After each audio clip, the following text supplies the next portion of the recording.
അനുഷ്ഠാനങ്ങൾ പലതുമുണ്ടായിരുന്നിട്ടും യാഥാസ്ഥികമായിട്ടുള്ള പാരായണങ്ങളോ മാലപ്പാട്ടുകളോ ഒന്നും ഉണ്ടായിരുന്നില്ല എന്നു മാത്രമല്ല അമാനി മൗലവിയെ ഏതൊരു വീക്ഷണത്തിന്റെ പേരിലാണോ വിമർശന വിധേയമാക്കുന്നത്, ആ ആളുകൾ ചരിത്രത്തോട് ചെയ്യുന്ന മാപ്രഹിക്കാത്ത അപരാധമാണ് ചെയ്തു വെക്കുന്നത് എന്ന് ചരിത്രത്തിലൂടെ നമുക്ക് വായിക്കാൻ കഴിയേണ്ടതുണ്ട്. ലാ ഇലാഹ ഇല്ലല്ലാഹ്ക്ക് വേണ്ടി എഴുന്നേറ്റ് നിൽക്കുകയും എഴുതി പിടിപ്പിക്കുകയും 3000 ചില്ലാനത്തോളം പേജുകളിലൂടെ കേരളീയ ജനമനസ്സുകളിലേക്ക് വിശുദ്ധ ഖുർആനിന്റെയും തിരുസുന്നത്തിന്റെയും പ്രകാശത്തിനുമേലുള്ള പ്രകാശം പ്രോജ്വലിപ്പിച്ച ഒരു മഹാനുഭാവൻ ആ തൗഹീദി ആദർശത്തിന് വിരുദ്ധമായ ചില അക്കങ്ങൾ രാത്രിയുടെ ഇരുട്ടുകളിൽ എഴുതി കറുപ്പിച്ചു എന്ന് പറയാൻ നാവ് പൊങ്ങുന്നത് പോലും വിഷമകരമാണ്. വാപ്പയുടെ അമാനി മൗലവിയുടെ ഉമ്മയല്ലാത്ത രണ്ടാമത്തെ ഭാര്യയാണ് ഉമ്മാത്തുമ്മ എന്ന് പറയുന്നത്. ഞാൻ ഈ പറയുന്ന ചരിത്രം വല്ലുപ്പയുടെ ചരിത്രമല്ല, വല്ലുപ്പയുടെ ഉപ്പയുടെ ചരിത്രമാണ്. ആ ചരിത്രത്തിൽ എന്നോട് ആ പാക്കു പറയുന്നതിൽ ക്ഷമിച്ചേക്കുക. സാഹചര്യവും കാലവുമാണല്ലോ നവോത്ഥാനത്തിന്റെ അജണ്ടകളെയോ നവോത്ഥാനത്തിന്റെ വിശകലനങ്ങളെയോ നമ്മെ ചിലതെങ്കിലും ബോധ്യപ്പെടുത്തുന്നത്. മുജാഹിദ് പ്രസ്ഥാനത്തിന്റെ ആശയാദർശങ്ങളെ ഏതു പാളയത്തിലാണോ കെട്ടാൻ പാടില്ലാത്തത് അവിടെ കെട്ടുമ്പോൾ വല്ലുപ്പയെ ആ കെട്ടിന് ഒരു കെട്ടായി ഉപയോഗപ്പെടുത്തുന്നുവെങ്കിൽ വല്ലുപ്പയുടെ പിതാവിന്റെ ചരിത്രം അതിനെതിരായിരുന്നു എന്ന് വായിക്കണം. യാഥാസ്ഥിക പണ്ഡിതരിൽ പ്രമുഖരായിരുന്ന അമാനത്ത് കോയണ്ണി മുസ്ലിയാരുടെ പിതാവായ ഹസ്സൻകുട്ടി മുസ്ലിയാർ യാഥാസ്ഥികമായ നിലപാടുകൾ സ്വീകരിച്ചുകൊണ്ട് നിർവഹിച്ചു പോന്ന പട്ടിക്കാട് പള്ളിയിലെ കാളിയായിരുന്ന ഹസ്സൻകുട്ടി മുസ്ലിയാരുടെ ഭാര്യ ഉമ്മാത്തുമ്മ അവർക്ക് അസുഖം ബാധിച്ചപ്പോഴും അയൽവാസിയായ കുഞ്ഞിക്കോയ എന്ന് പറയുന്ന വ്യക്തിക്ക് അസുഖം ബാധിച്ച് ഇളകിയപ്പോഴും ശൈത്താനിളക്കമാണ് എന്ന് നാട്ടുകാർ പറഞ്ഞപ്പോ അങ്ങനെയുള്ള ശൈത്താനിളക്കത്തിലും അങ്ങനെയുള്ള കണ്ണുകളിലും അങ്ങനെയുള്ള സിഹറിലും ഈ വാപ്പ വിശ്വസിക്കുന്നില്ല എന്ന് വല്ലിപ്പയുടെ ഉപ്പയായ ഹസ്സൻകുട്ടി മുസ്ലിയാർ പറഞ്ഞിട്ടുണ്ട്. ഇനി നിങ്ങൾ ബാക്കി വായിച്ചേക്കുക. പന്തലൻ മമ്മു എന്ന് പറയുന്ന ഒരാൾ പട്ടിക്കാട് ജീവിച്ചിരിപ്പുണ്ടായിരുന്നു. ആ പന്തലൻ മമ്മു എന്ന് പറയുന്ന ഒരാൾ അയാൾ അഞ്ചുമൻ നടത്തിയിരുന്ന ഖുർആൻ പാരായണ പരിപാടികളിലൊക്കെ പങ്കെടുക്കാറുണ്ട് എന്ന് ചരിത്രം പറയുന്നു. ആ ഖുർആൻ പാരായണം ഇടതടവില്ലാതെ ഉരിയാടുന്ന പന്തലൻ മമ്മുമല്ല സാഹിബിന് അത് ജിന്ന് എത്തിച്ചു കൊടുക്കുന്നതാണ് എന്ന് അന്ന് വാദമുണ്ടായിരുന്നു. അന്നുള്ളവർ ഇന്നില്ല എന്ന ധൈര്യത്തിൽ ഇന്നുള്ള ചില ആളുകൾ എഴുതിയതല്ല, അന്ന് ആളുകൾക്ക് അത് വാദമുണ്ടായിരുന്നു. ആ വാദമുള്ള സമയത്ത് അത് വിശ്വസിക്കാൻ എനിക്ക് കഴിയുകയില്ല എന്ന് നടുങ്ങുമാറുത്തത്തെ വിളിച്ചു പറഞ്ഞിരുന്നത് മഹാനായ മുഹമ്മദ് അമാനി മൗലവി ആയിരുന്നില്ല, മറിച്ച് വല്ലുപ്പയുടെ ഉപ്പയായ അമാനത്ത് ഹസ്സൻകുട്ടി മുസ്ലിയാരായിരുന്നു എന്നത് ചരിത്രത്തിൽ രേഖപ്പെടുത്തിയിട്ടുണ്ട്. അങ്ങനെയാണെങ്കിൽ ഉപ്പയുടെ കാഴ്ചപ്പാടിനെ നാം കൃത്യമായി വായിക്കുകയും വിശകലനം ചെയ്യുകയും ചെയ്യണം. ഭാഷ വളരെ കൃത്യമായി സ്വായത്തമാക്കിയിട്ടുണ്ട്. അന്ന് ഉണ്ടായിരുന്ന സമൂഹങ്ങൾ, മുസ്ലിം സമൂഹം മലയാളത്തിനോടും ഇതര ഭാഷകളോടും സ്വീകരിച്ചിട്ടുള്ള രീതികൾ എന്താണ് എന്ന് നമുക്ക് കൃത്യമായി അറിയാം.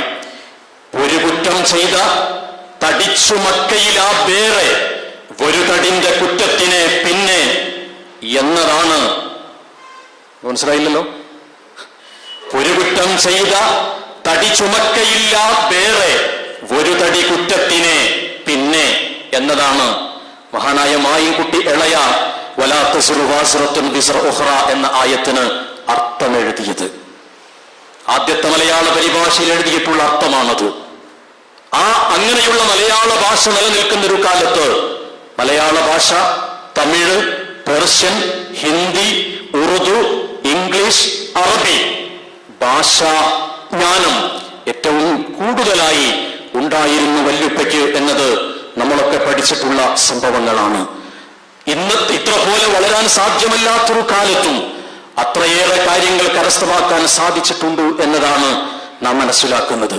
മലയാള ഭാഷയിൽ അത്ര കഴിവുള്ള മുഹമ്മദ് അമാനി മൗലവി പക്ഷേ സാഹിത്യ പുഷ്കലം എന്നൊരു പദം ഉപയോഗിച്ചതായി പരിഭാഷ വായിക്കുന്ന ആളുകൾക്ക് പരിചയമുണ്ടാകണം എന്നില്ല. ഈ സംഗതി സാഹിത്യ പുഷ്കലമുള്ളതാണ് എന്ന് വല്ലിപ്പയുടെ പരിഭാഷത്തിന് അടിക്കുറിപ്പെഴുതിയിട്ടുള്ള ഒരു ഷിഅ എഴുതി വെച്ചിട്ടുണ്ട്. അതുകൊണ്ട് തന്നെ ആ ഭാഗം ഒരു വേള അലി മദനി പറയും എന്ന് ഞാൻ വിശ്വസിക്കുന്നു.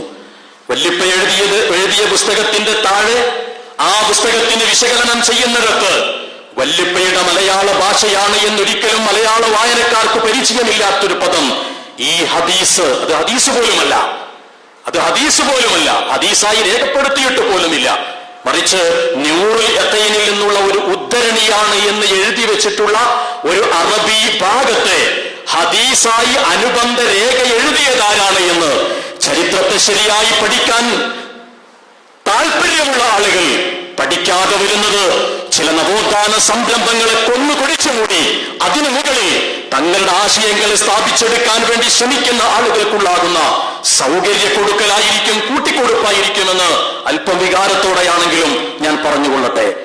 ആ നൂറുൽ യഖീനിൽ നിന്ന് ഉദ്ധരിച്ചിട്ടുള്ള ഒരു ഉദ്ധരണിയെ ഈ ഹദീസ് സാഹിത്യ പുഷ്കലമുള്ളതാണ് എന്ന് രേഖപ്പെടുത്തിയിട്ടുണ്ട്.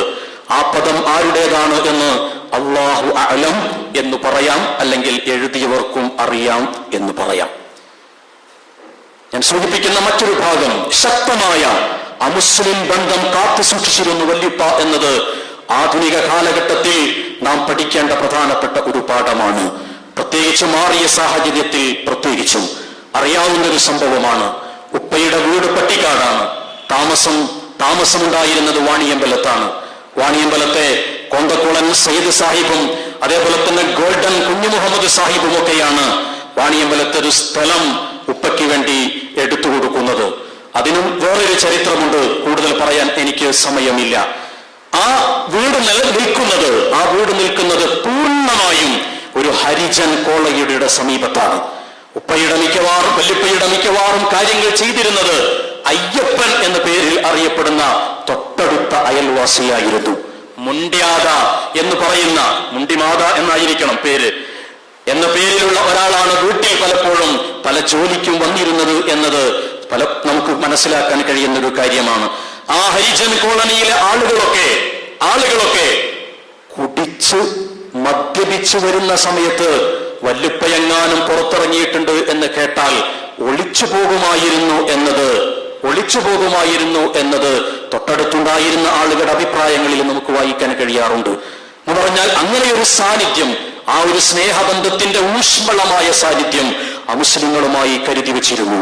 അതേപോലെ തന്നെ ഉപ്പയെ ഗുരുസ്ഥാനീയനായി പരിഗണിക്കുകയും ഇത് വല്ലാത്തൊരു വ്യക്തിത്വമാണ് എന്ന് അഭിപ്രായപ്പെടുകയും ചെയ്തിട്ടുള്ള ഒരു വൈദ്യരുണ്ടായിരുന്നു. ഉപ്പ എപ്പോഴും കാണുന്ന വൈദ്യർ, ആ വൈദ്യർ മുസ്ലിം ആയിരുന്നില്ല, മാനുക്കുട്ടൻ വൈദ്യർ ആയിരുന്നു. ഉപ്പ സുബഹി നമസ്കാരം കഴിഞ്ഞതിന് ശേഷം പിന്നീട് നടക്കാൻ പോകാറുണ്ടായിരുന്നു. ചില സന്ദർഭങ്ങളിൽ ഉണ്ടാകാം, ഇല്ലാതിരിക്കാം, നടക്കാറുണ്ടായിരുന്നു. അങ്ങനെ വാണിയമ്പലത്തേക്ക് 1.5 കിലോമീറ്റർ നടന്ന് വാണിയമ്പലത്ത് ചെല്ലുമ്പോ ഉപ്പയ്ക്ക് വേണ്ടി, അന്ന് ഹോട്ടലുകൾ മുസ്ലിങ്ങളുടേതായി അവിടെ ഉണ്ടെങ്കിലും വല്ലിപ്പയ്ക്ക് വേണ്ടി ചായ കൊടുത്തിരുന്നത് സ്ഥിരമായി നാരായണൻ നായർ എന്ന് പറയുന്ന ഒരു അമുസ്ലിം ചായമക്കാനിയിൽ നിന്നായിരുന്നു എന്നത് ചരിത്രത്തിലൂടെ നമുക്ക് മനസ്സിലാക്കാൻ കഴിയുന്ന ഒരു കാര്യമാണ്. അമുസ്ലിങ്ങളുമായി ശക്തമായ ബന്ധം സ്ഥാപിക്കുകയും അതിലേറെ ആദരവോടെയും ബഹുമാനത്തോടെയും അവരെ പരിഗണിക്കുകയും ചെയ്തിരുന്നു എന്നത് ചരിത്രത്തിലൂടെ നമുക്ക് മനസ്സിലാക്കാൻ കഴിയുന്ന ഒരു പ്രധാനപ്പെട്ട കാര്യമാണ്. അതുതന്നെയാണ് കൂടുതലായി ഇവിടെ സ്മരിച്ചിട്ടുള്ള കാര്യവും. എങ്ങനെയാണ് ഒരു തെറ്റിനോട് വിയോജിക്കേണ്ടത് എന്നതും, എങ്ങനെയാണ് അദബുൽ ഖിലാഫ്, ഭിന്നതയുടെ കർമ്മശാസ്ത്രം എങ്ങനെയായിരിക്കണം എന്നും ബോധ്യപ്പെടുത്തുകയായിരുന്നു അമാനി മൗലവിയുടെ ജീവിതം. ഒലവക്കോട് പ്രദേശത്ത് വെച്ച് നടന്നിട്ടുള്ള പതി അബ്ദുൽ ഖാദർ മുസ്ലിയാരുമായുള്ള വാദപ്രതിവാദത്തിന്റെ രേഖ എഴുതുന്നിടത്ത് അമാനി മൗലവി പങ്കെടുത്തിരുന്നു എന്ന് മുത്താപ്പ പറഞ്ഞതായി ഓർമ്മയുണ്ട്.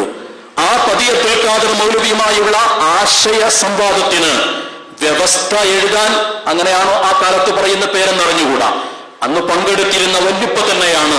ആദരണീയനായ കുട്ടശ്ശേരി ഇവിടുന്ന് പറഞ്ഞു, പതിതാവസ്ഥ എന്ന് നീ മലയാളത്തിൽ എഴുതിയാൽ ഒരു പക്ഷേ അത് പതി അബ്ദുൽ ഖാദർ മുസ്ലിയാരെ പറ്റിയാകുമോ എന്നൊരു സംശയം ആർക്കെങ്കിലും തോന്നുന്നുവെങ്കിൽ അത് തിരുത്തണം എന്ന് പറഞ്ഞത്.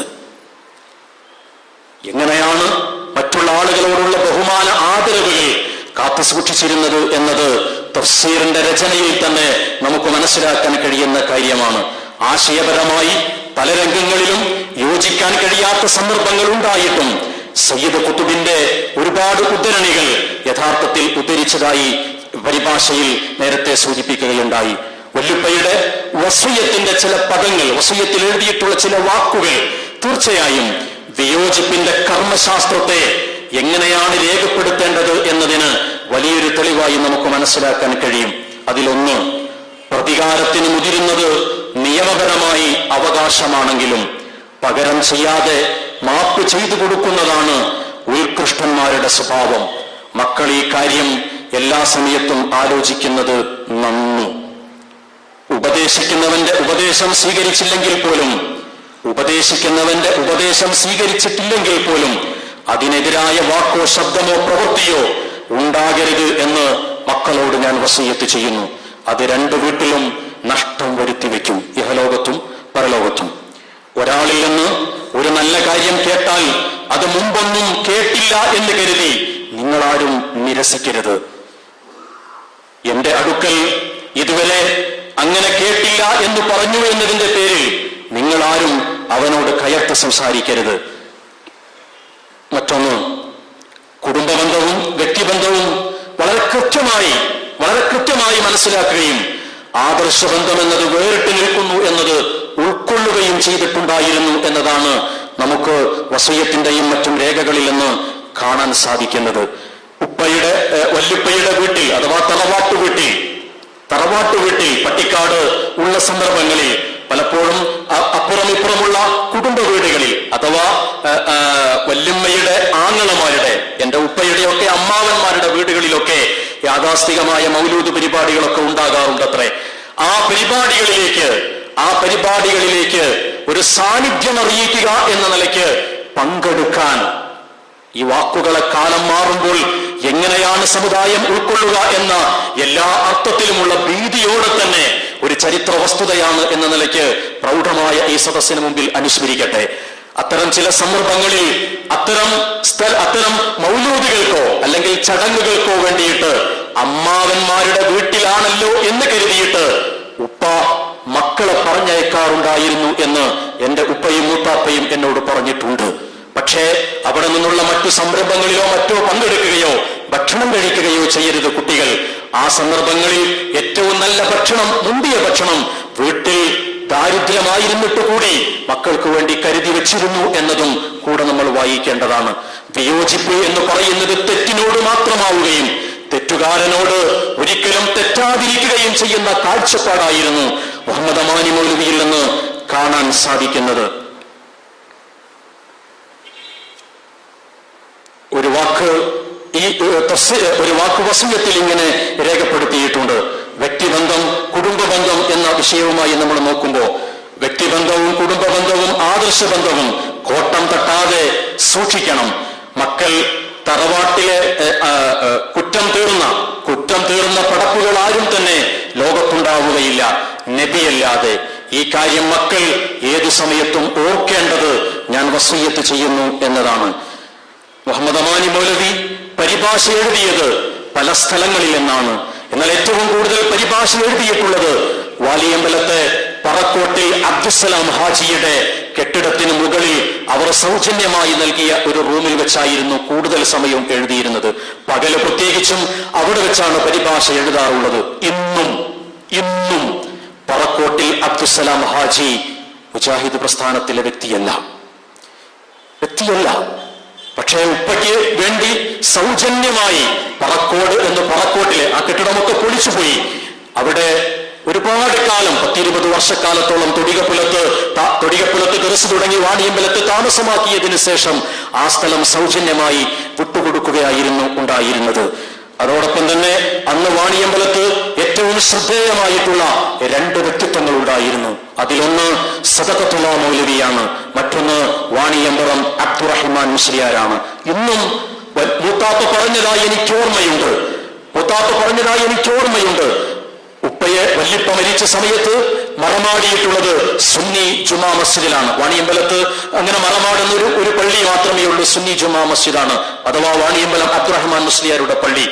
ആ വാണിയമ്പലം അബ്ദുറഹ്മാൻ മുസ്ലിയാരുടെ ആ പള്ളിയിൽ മറമാടാൻ വേണ്ടിയിട്ടുള്ള മരിച്ചു എന്ന വിവരം പറഞ്ഞപ്പോ മറ്റാർക്കും അനുവദിച്ചു കൊടുക്കാത്ത വിധത്തിൽ പള്ളിയുടെ തൊട്ടു മുൻഭാഗത്താണ് മറമാടാൻ വേണ്ടി സൗകര്യം ചെയ്തു കൊടുത്തത്.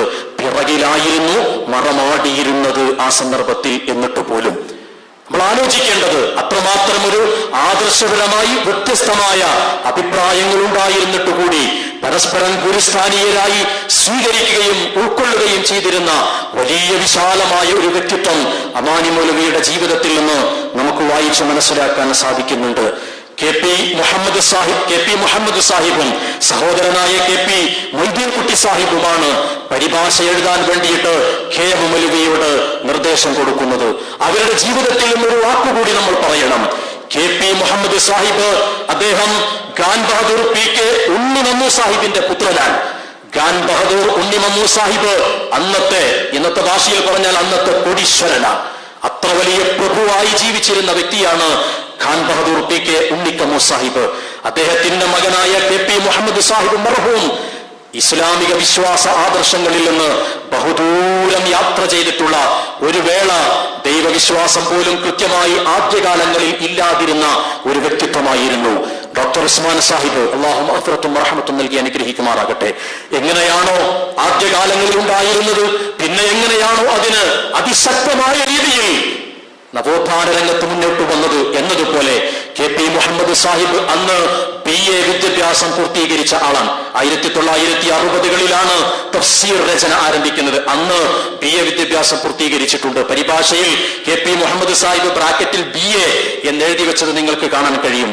ഞാൻ സൂചിപ്പിക്കുന്നത് അന്ന് ഇസ്ലാം മതവിശ്വാസത്തിൽ നിന്ന് കുറച്ചകന്നു പോവുകയും എന്നാൽ പിന്നീട് ഈമാൻ ഉൾക്കൊണ്ടുകൊണ്ട് ശക്തമായി രംഗത്ത് വരികയും ചെയ്തൊരു കാലഘട്ടത്തിൽ അതിനൊരു പരിഹാരം എന്ന നിലയ്ക്ക് ഇത്രയേറെ പടർന്നു പന്തലിച്ചു കിടക്കുന്ന വിശുദ്ധ ഖുർആനിന്റെ പരിഭാഷയ്ക്കുള്ള ആദ്യത്തെ പ്രേരണ നൽകുന്നതിൽ KP മുഹമ്മദ് സാഹിബിന്റെ പങ്ക് ചെറുതല്ല എന്ന് മനസ്സിലാക്കാൻ സാധിക്കുന്നതാണ്. സാമ്പത്തികമായ രംഗത്ത് ഞാൻ അവസാനിപ്പിക്കുന്നു. സാമ്പത്തികമായ രംഗത്ത് ഇത്രയധികം സൂക്ഷ്മത അതിശക്തമായി പാലിച്ചിരുന്നു എന്നത് നമുക്ക് മനസ്സിലാക്കാൻ സാധിക്കുന്ന ഒരു കാര്യമാണ്. നാം മറ്റുള്ള ഒരാൾക്ക് ബുദ്ധിമുട്ടുണ്ടാക്കാൻ പാടില്ല. നമുക്ക് വേണ്ടി ഒരു കാരണവശാലും മറ്റൊരാൾ ബുദ്ധിമുട്ടരുത് എന്ന് കൃത്യമായ നിർദ്ദേശം മക്കൾക്ക് നൽകിയിരുന്നു എന്ന് കാണാൻ സാധിക്കും. ഞങ്ങളുടെ വീട് വാങ്ങുന്നത് അഥവാ പൂങ്ങോട് ഞങ്ങൾക്ക് വീട് വാങ്ങുന്നത് ഉമ്മയുടെ ഉപ്പയായ മുഹമ്മദ് അലി ശിഹാബ് തങ്ങളുടെ ഗുരുനാഥൻ കൂടിയായ കേരളത്തിലെ ഉറുദു പണ്ഡിതനായ മുഹമ്മദ് അലി മൗലവിയുടെ സ്ഥലത്താണ്. എന്റെ വല്യുപ്പ അഥവാ ഉമ്മയുടെ ഉപ്പ ശിഹാബ് തങ്ങളുടെ ഉസ്താദാണ് മുഹമ്മദ് അലി മൗലവി. മുഹമ്മദ് അലി മൗലവി എന്റെ ഉപ്പയ്ക്ക് വേണ്ടി സ്ഥലം കൊടുത്തു. മരുമകന് വേണ്ടി അമ്മോശൻ കാക്ക സാധാരണ സ്ഥലം കൊടുക്കുമല്ലോ, അതിനുവേണ്ടി അത്ഭുതപ്പെടാനൊന്നുമില്ല. പക്ഷേ വല്യുപ്പ കൊടുത്ത ഒരു ഉപദേശം, നണപ്പൈസയാണെങ്കിലും മുബാറക്കെ അതിന് വില കൊടുക്കണം എന്ന്. എന്നിട്ട് ആ വില കൊടുത്തതിന് ശേഷമാണ് ആ സ്ഥലം സൗജന്യമായി നൽകിയിട്ടില്ല എന്ന നിലയ്ക്ക് അത് വാങ്ങിയിട്ടുള്ളത് എന്ന് മനസ്സിലാക്കാൻ കഴിയും. വാണിയമ്പലത്ത് പുരയിടമുണ്ടാക്കാൻ വേണ്ടിയിട്ട് ഒരുപാട് ആളുകൾ സഹായിച്ചിട്ടുണ്ട്. പക്ഷെ ഒരു ചെറിയ വീട് വയ്ക്കാൻ കഴിയാത്ത വിധത്തിൽ സാമ്പത്തികമായ ഞെരുക്കവും ദാരിദ്ര്യവും അനുഭവിച്ച സമയത്ത് അന്നത്തെ കാലത്ത് കുറിക്കല്യാണം നടത്തിയിരുന്നു എന്നത് ചരിത്രത്തിലുണ്ട്. ആ കുറിക്കല്യാണത്തിന്റെ കത്ത് മൂത്ത മകനായ മഹ്മൂദ് ഹുസൈൻ അമാനിയുടെ കൈവശവും ഉണ്ട്. ആ കുറിക്കല്യാണത്തിന്റെ കത്തിൽ ഏറ്റവും താഴെ വിശദമായി എഴുതിയതിനു ശേഷം ഏറ്റവും താഴെ നിങ്ങൾ പണം തരുമ്പോ ഞാൻ എന്നാണ് തിരിച്ചു തരേണ്ടത് എന്ന തീയതി കൂടി അതിൽ സൂചിപ്പിക്കേണ്ടതുണ്ട്. മതപരമായി കടം വാങ്ങിയാൽ തിരിച്ചു തരുന്ന തീയതി എഴുതേണ്ടത് ബാധ്യതയാണ് എന്നതുകൊണ്ട് എന്ന് രേഖപ്പെടുത്തിയിട്ടുണ്ട്. കുറിക്കല്യാണത്തിന് വന്ന് പൈസ തിരിച്ചു പോയാൽ പോരാ, എന്നാണ് തിരിച്ചു തരേണ്ടത് എന്ന് കൂടി രേഖപ്പെടുത്തിയിട്ടായിരിക്കണം പോകേണ്ടത് എന്ന കൃത്യമായ സാമ്പത്തിക സൂക്ഷ്മത ആ വിഷയത്തിൽ കാണിച്ചിരുന്നു എന്നത് മനസ്സിലാക്കാൻ സാധിക്കും. ഞങ്ങളുടെ വീട്ടിൽ വെള്ളം കോരാൻ കഴിയാത്തൊരു പ്രയാസമുണ്ടായപ്പോ ഒരു ഇലക്ട്രിക്കൽ പമ്പ്, വാട്ടർ പമ്പ് വെക്കാൻ വേണ്ടിയിട്ട് ഉപ്പ അഭിപ്രായം പറഞ്ഞു. വല്ലിപ്പയോട് ചെന്ന് ചോദിച്ചു. ഉപ്പ പറഞ്ഞത് മുബാറക്കെ ദുനിയാവ് ഇത്ര പോരെ എന്നാണ്. അത് പറഞ്ഞതായി ഉപ്പ എന്നോട് പറഞ്ഞിട്ടുണ്ട്. ഇവിടെ അബ്ദുറസാഖ് സാഹിബ് ആ വിഷയം അനുസ്മരിച്ചതായി ഒരു സദസ്സിൽ നിന്ന് ഞാൻ കേട്ടിട്ടുമുണ്ട്. ഞാൻ സൂചിപ്പിക്കുന്നത് സാമ്പത്തിക രംഗത്ത് ഈ ഭാഗങ്ങൾ എഴുതുന്ന സമയത്ത് ഒരു വസിയത്തിന്റെ ഒരു ഭാഗം വല്ലുപ്പ എഴുതി വെച്ചു. സാമ്പത്തിക രംഗത്തും ഭൗതികമായ അഭിവൃദ്ധിയുടെ രംഗത്തുമുള്ള കാഴ്ചപ്പാടുകൾ എങ്ങനെയാണ് എന്ന് വായിച്ചെടുക്കാനുള്ള ഏറ്റവും നല്ല ഒരു വാക്ക് എന്ന നിലയ്ക്ക് അള്ളാഹു എനിക്ക് ദുനിയാവിൽ ഭൗതികമായി എനിക്ക് വല്ല അനുഗ്രഹവും സൗകര്യവും അള്ളാഹു നൽകിയിട്ടില്ല എന്നത് എന്നോടുള്ള അവന്റെ മഹത്തായ റഹ്മത്തായി ഞാൻ കണക്കാക്കുന്നു. എനിക്ക് ഭൗതികമായി വലിയ അനുഗ്രഹവും സൗകര്യവും അള്ളാഹു നൽകിയില്ല എന്നത് എന്നോടുള്ള അവന്റെ മഹത്തായ റഹ്മത്തായി ഞാൻ കണക്കാക്കുന്നു. മക്കളും ഇക്കാര്യം ഓർക്കുന്നത് അവർക്ക് നന്നു. അവരുടെ രണ്ട് ലോകത്തും ഉത്തമമായി എപ്പോഴും ഇക്കാര്യം മനസ്സിലാക്കേണ്ടതാണ്. ദുനിയാവ് അള്ളാഹു നൽകിയില്ല എന്നത് എന്നോട് ചെയ്തിട്ടുള്ള ഏറ്റവും വലിയ ഒരനുഗ്രഹമായി മനസ്സിലാക്കണം എന്ന് വസിയ്യത്തിൽ എഴുതി വെച്ചിട്ടുണ്ട്. അത്ര വലിയ സൂക്ഷ്മത ആ രംഗത്ത്, സാമ്പത്തികമായ രംഗത്ത്, അതേപോലെ തന്നെ ഭൗതികമായ രംഗങ്ങളിൽ കാത്തു സൂക്ഷിച്ചിരുന്നു എന്ന് നമുക്ക് മനസ്സിലാക്കാൻ സാധിക്കുന്നതാണ്. അതോടൊപ്പം തന്നെ നേരത്തെ കുട്ടശ്ശേരി മൗലവി സൂചിപ്പിച്ച ഒരു ഭാഗമുണ്ട്, സിപി ഉമർ സുല്ലമി സൂചിപ്പിച്ചൊരു ഭാഗം. പലപ്പോഴും കൃത്യതയും കണിശതയും പല രംഗങ്ങളിലും കണ്ടിരുന്നു. എനിക്ക് നേർക്കുനേരെ അനുഭവമുള്ള ഒരു കാര്യമാണ്. പരിഭാഷ എഴുതുന്ന സമയത്ത്, എനിക്ക് ഉപ്പ മരിക്കുന്ന സമയത്ത് ഞാൻ 5ാം ക്ലാസ്സിലാണ് പഠിക്കുന്നത്. പരിഭാഷ എഴുതുന്ന ഒരു സമയത്ത് വളരെ ചെറിയൊരു കുട്ടി മാത്രമാണ്. ആ ചെറിയ കുട്ടിയാകുന്ന സമയത്ത് പലപ്പോഴും എഴുതുമ്പോ ചില അക്ഷരത്തെറ്റുകളൊക്കെ വരും. സ്വാഭാവികമാണല്ലോ. അക്ഷരത്തെറ്റ് വരുമ്പോ ചെറിയ കടലാസ് കഷ്ണം ഒരു സ്ഥലത്ത് എടുത്തു വെച്ചിട്ടുണ്ടാകും. എന്നെ വിളിച്ചിട്ട് പറയും, ഒരു വറ്റ് കൊണ്ടുവാ എന്ന് പറയും. അപ്പൊ ഞാനൊരു സ്പൂണിൽ കുറച്ച് വറ്റുണ്ടോ കൊടുക്കും. അപ്പൊ എന്നെ നോക്കിയിട്ട് പറയും, ഒരു വറ്റ് എന്ന് പറഞ്ഞ ഒരു വറ്റാണ് കൊണ്ടുവരേണ്ടത് എന്ന് പറയും. ബാക്കി ആ സ്പൂണിലുള്ള മുഴുവൻ വറ്റും എടുത്ത് മാറ്റിയിട്ട് ഒരൊറ്റ വറ്റ്, ഒരരി എടുക്കും. ആ അരി എടുത്തിട്ട് ചെറിയ കടലാസിന് മുകളിൽ മെല്ലെ തേച്ച് തെറ്റിയ ഭാഗത്ത് ഒട്ടിക്കും. പിന്നീട് ഒരിക്കലും ആളുകൾ തെറ്റി വായിക്കരുത് എന്നതുകൊണ്ട്.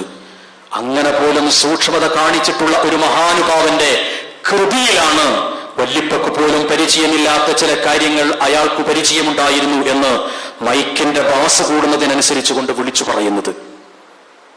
കാലമാണോ പൊറുക്കേണ്ടത്, അനുവാചകരാണോ പൊറുക്കേണ്ടത് എന്ന് ചരിത്രത്തോട് ചോദിച്ചു നോക്കുക. പെൺമക്കളുടെ കാര്യം പറയുന്നിടത്ത് ഒരു വീക്ഷണമായി അവതരിപ്പിച്ചിട്ടുണ്ട്. പെൺമക്കൾക്ക് അധികം ഭൗതികമായ സൗകര്യങ്ങൾ ഇല്ല എന്നതും ഭൗതികമായ അറിവ് അവർക്ക് കൂടുതലായി നൽകാൻ സാധ്യമായില്ല എന്നതും, എന്നാൽ മതപരമായി അത്യാവശ്യം അറിയാൻ അവർക്ക് സാധിക്കുന്നു എന്നതും എനിക്ക് സന്തോഷം നൽകുന്ന കാര്യമാണ്. അതോടൊപ്പം തന്നെ ജീവിതത്തിൽ ഭൗതികമായ രംഗത്ത് എത്രയേറെ കഷ്ടപ്പാടുകൾ സഹിച്ചാലും ശരി, അതൊരു പ്രയാസമായി, ബുദ്ധിമുട്ടായി മറ്റൊരാളോട് പറയാതെ സ്വന്തം കാര്യം സ്വയം പരിഹരിക്കാൻ വേണ്ടിയിട്ട് കൈത്തൊഴിലുകൾ ചെയ്ത് ജീവിച്ചിരുന്ന ഒരു കാഴ്ചപ്പാട് നമുക്ക് ചരിത്രത്തിലൂടെ വായിക്കാൻ സാധിക്കുന്നതാണ്. കൂടുതലായി ഞാൻ ഈ ഭാഗങ്ങളിൽ വിശദീകരിക്കുന്നില്ല. കൂടുതൽ പറയാനും കൂടുതൽ സംസാരിക്കാനും ഉള്ള ഒരു സന്ദർഭത്തിൽ പോലും ഹദീസ് വിജ്ഞാനീയ രംഗത്ത് കൈരളിക്ക് പ്രദാനം ചെയ്തിട്ടുള്ള ഏറ്റവും ശക്തമായ ഒരു ഭാഗമാണ് ഡോക്ടർ മുസ്തഫ സഫായിയുടെ ഹദീസ് ഗ്രന്ഥത്തിന്റെ പരിഭാഷ എന്ന് പറയുന്നത്. നബിചര്യയും ഇസ്ലാം ശരീഅത്തിൽ അതിന്റെ സ്ഥാനവും എന്ന് പറയുന്നത്. വിശുദ്ധ ഖുർആനിന്റെ പ്രതികൾ 13 എഡിഷനാണ് എന്നാണ് എന്റെ ഓർമ്മ, അല്ലെങ്കിൽ 14 എഡിഷൻ. 14ാമത്തെയൊക്കെ എഡിഷൻ വിശുദ്ധ ഖുർആൻ വിവരണം പുറത്തിറങ്ങി കഴിഞ്ഞിട്ടുണ്ട്. ഒരു എഡിഷൻ പുറത്തിറങ്ങി അത് വിറ്റ് തീരുമ്പോ 1.5 കോടി രൂപ ലഭിക്കും. ഈ 14 എഡിഷൻ വിറ്റ് കഴിഞ്ഞാൽ ഏതാണ്ട് ഒരു 25 കോടി രൂപ തഫ്സീർ വിറ്റതിന്റെ വകയിൽ ഉണ്ടായിരിക്കാം. അല്ലാഹു അലം. ഞാൻ ആ ഭാഗത്തേക്കൊന്നും പോകുന്നില്ല. ഒറ്റ വാക്ക് ആ വിഷയത്തിൽ എടുത്തു വയ്ക്കണം. ചരിത്രപരമായി രേഖപ്പെടുത്തേണ്ട മുഹമ്മദ് അമാനി മൗലവിയുടെ ഒരു സെമിനാറിന്റെ പശ്ചാത്തലത്തിൽ ഇരുന്നു കൊണ്ടാണ് നമ്മൾ സംസാരിക്കുന്നത് എങ്കിൽ, ആദരണീയനായ ഗുരുതുല്യം സ്നേഹിക്കുന്ന NP സക്കരിയ സാഹിബ് അദ്ദേഹത്തിന്റെ വാക്കുകൾ കൊണ്ട് പറയാൻ മടിച്ച ഒരുപാട് കാര്യങ്ങൾ എനിക്ക് പ്രത്യേകിച്ച് ഒന്നുമില്ലാത്തത് കൊണ്ട് ഞാൻ പറയുന്നു എന്ന് പറഞ്ഞിട്ടുള്ള ചില പേരുകളുടെ കൂട്ടത്തിൽ പറയാൻ വിട്ടുപോയതോ പറയാതിരുന്നതോ ആയ ഒരു സംഭവം കൂടി അവിടെയുണ്ട്. അത് ഞാൻ പറയുന്നു എന്നത് ഈ സദസ്സിനെ ബഹുമാനിക്കുന്നത് കൊണ്ട് മാത്രമാണ്. ഒരു കാരണവശാലും ഭൗതികമായ ജീവിതത്തോടോ സാമ്പത്തിക സൗകര്യത്തോടോ സാമ്പത്തികമായ അഭിവൃദ്ധിയോടോ ഒട്ടും താല്പര്യം കാണിക്കാതെ ജീവിതം മുന്നോട്ട് നയിച്ചു പോയിട്ടുള്ള ബഹുമാന്യ പണ്ഡിതനായ മുഹമ്മദ് അമാനി മൗലവി ഞാൻ കേട്ടിട്ടുണ്ട്. ഉമറാബാദിൽ പഠിക്കുന്ന കാലത്ത് അന്ന് ഉറുദുവിൽ ക്ലാസ് എടുക്കുമ്പോ ഖുർആനിന്റെ അർത്ഥം പെട്ടെന്ന് മനസ്സിലാക്കാൻ കഴിയുന്നില്ല. അങ്ങനെ ഉപ്പാക്കൊരു കാർഡിൽ എഴുതിയത്രേ പരിഭാഷയൊന്ന് കൊടുത്തയക്കണം എന്ന്. ആദ്യത്തെ 12 വാള്യത്തിന്റെ ചില വാള്യങ്ങൾ മാത്രമാണ് അന്ന് ഇറങ്ങിയിരുന്നത്. ചില ഭാഗങ്ങൾ മലയാളത്തിൽ പഠിക്കാൻ വേണ്ടി കൊടുത്തയക്കണം എന്ന്. അപ്പോ ഉപ്പ മറുപടിയായി പറഞ്ഞിട്ടുള്ളത് പരിഭാഷ അങ്ങനെ കൊടുത്തയക്കാൻ പറ്റൂല, അത് നദുവത്തിന് നമ്മൾ കൊടുത്തിട്ടുള്ളതാണ്. അതുകൊണ്ട് നദുവത്തിന്റെ അടുക്കൽ പരിഭാഷ വാങ്ങാൻ ഉപ്പാന്റെ കയ്യിൽ പണമുണ്ടാകുമ്പോ ഞാൻ വാങ്ങിയിട്ട് കൊടുത്തയക്കാം. ഉപ്പാന്റെ കയ്യിൽ പണമുണ്ടാകുമ്പോ നദുവത്തിന്റെ അടുക്കൽ നിന്ന് ഞാൻ പരിഭാഷ വാങ്ങിയിട്ട് കൊടുത്തയക്കാം.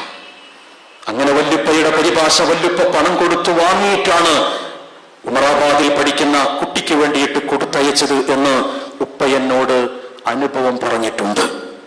കോടിക്കണക്കിന് രൂപയുടെ വിറ്റുവരവുണ്ട് എന്നത് നവോത്ഥാന പ്രവർത്തനത്തിനും പ്രബോധന പ്രവർത്തനത്തിനും കേരള നദുവത്തുൽ മുജാഹിദിന് ഊടും പാവവും നൽകുന്നതിൽ ശക്തമായ ഭൗതിക വിഭവ സമാഹരണം തന്നെയാണ്. പക്ഷേ സക്കരിയ മൗലവി പറയാതെ പോയിട്ടുള്ള ഒരു സംഭവം ഇവിടെ പറയേണ്ടതുണ്ട്.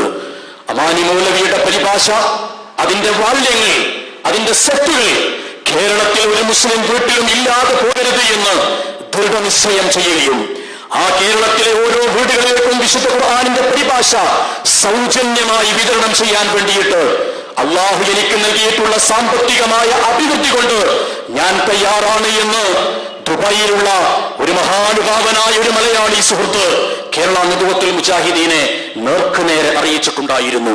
കേരള നദുവത്തുൽ മുജാഹിദിന്റെ സെക്രട്ടേറിയറ്റിൽ പോയി നടന്ന ചർച്ചകൾ എൻ വി സക്കരിയ സാഹിബ് ഇവിടെ അനുസ്മരിക്കുകയുണ്ടായി. ആ അനുസ്മരിക്കുന്ന ചർച്ചയുടെ പിന്നിലെ ചേതോവികാരം ദുബായിലുള്ള മഹാനുഭാവനായ ഒരു മലയാളി ധനാഢ്യൻ, ഒരു വ്യവസായ പ്രമുഖൻ കേരളത്തിലെ മുഴുവൻ മുസ്ലിം വീടുകളിലേക്കും സൗജന്യമായി ഒരു പരിഭാഷയല്ല, അമാനി മൗലവിയുടെ പരിഭാഷയുടെ സെറ്റ് എത്തിച്ചു കൊടുക്കാൻ വേണ്ടിയിട്ട് അവരോട് പറഞ്ഞു. അതിനാവശ്യമായ ക്രമീകരണങ്ങളൊക്കെ നടത്തി 10,000 സെറ്റ് കോപ്പി ആദ്യ തവണ എന്റേതായി പബ്ലിഷ് ചെയ്യാൻ ആവശ്യമായിട്ടുള്ള എല്ലാ സംവിധാനങ്ങളും പൂർത്തീകരിച്ചു. ഈ പൂർത്തീകരിക്കുന്ന സമയത്ത് അതുമായി ബന്ധപ്പെടുത്തിയ 2ാം ഘട്ട ചർച്ചയിൽ പുറത്തേക്ക് വന്നത് നദുവത്തിന്റെ വരുമാനം മുട്ടിക്കുന്ന ഒരു ഏർപ്പാടും ഇവിടെ സമ്മതിക്കൂല എന്ന്.